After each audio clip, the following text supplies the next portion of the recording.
B'enfasi fuq il-marka ta' awtentiċità li se tħalli l-Kapitali Ewropea tal-Kultura, il-Prim Ministru Joseph Muscat tkellem dwar il-kultura illi toffri kull rokna tal-Belt Valletta.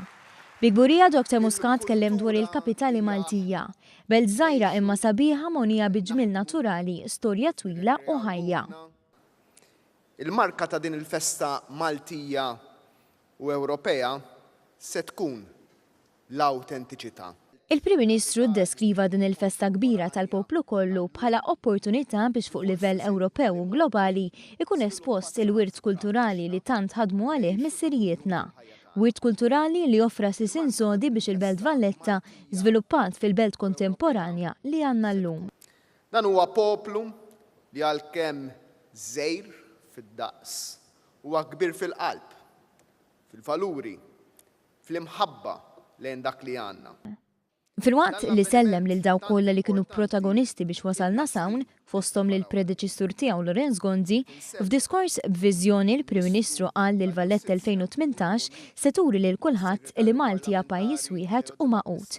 Pajjiż awtentiku, ħaj, vibranti u mimli b'ħafna kontrasti, minkejja li ġeografikament huwa pajjiż żgħir. Il-Belt tagħna hija mudell preċiż tal-pajjiż sħiħ u tan-nies tagħna.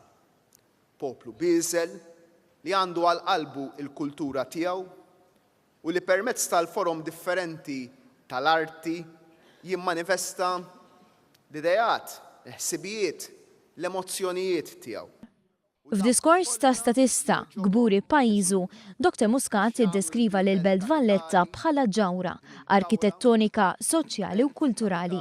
Punt ta' referenza għal il-Prim Ministru.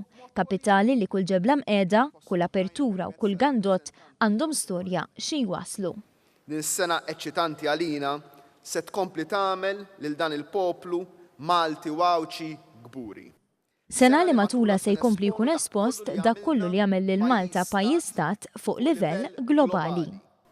Perswas li dan l-avveniment se jservi sabiex dak li jidher f'ħafna ritratti ma' binjiet storiċi li nsibu f'diversi nħawi u li ġrew mal-erba' tirjieħ tad-dinja se nataw il-kulur permezz tal-ħajja tan-nies kollha.